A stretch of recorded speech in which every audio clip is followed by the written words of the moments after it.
Welcome to this brief video on the California Department of Transportation Telecommunications Licensing and Shared Resources Programs for broadband co-location.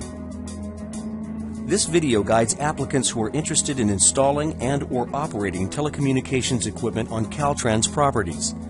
Caltrans offers these services through their Office of Radio Communications or Right-of-Way Telecommunications Licensing Program. Co-locating in vaults or towers where facilities are owned and managed by Caltrans is handled by the Office of Radio Communications. If an applicant is interested in co-locating by leasing a Caltrans site for purposes of constructing and operating a telecommunications facility, the process is handled through the Right-of-Way program. First, let's review the Office of Radio Communications.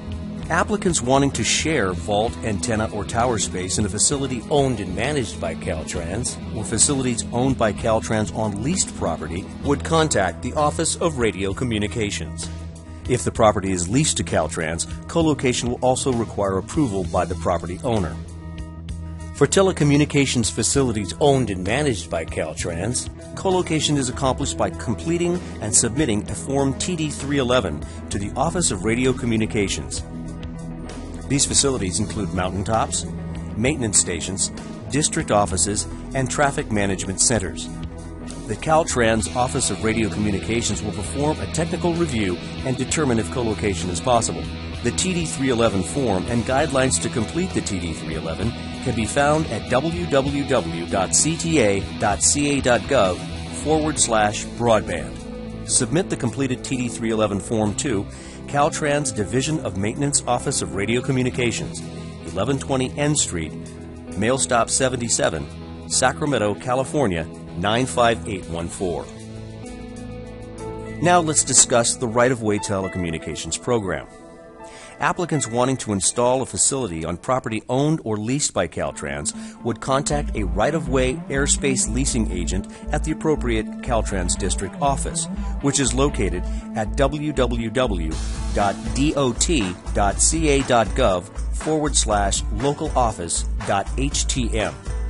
When you have accessed the website, select the district for your site location. For example, San Francisco is located in District 4. Once you have located the appropriate district office, you can find the district airspace leasing agent's name and contact information at the address on your screen. The airspace leasing agent will guide you through the Caltrans licensing process. This is accomplished through the Master License Agreement and Site License Agreements.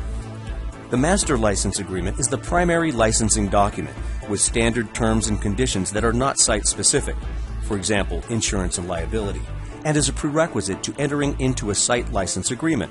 The site license agreement identifies the specific terms and conditions for a proposed telecommunications facility, for example, terms and options, access, size of the site, and type of equipment to be installed.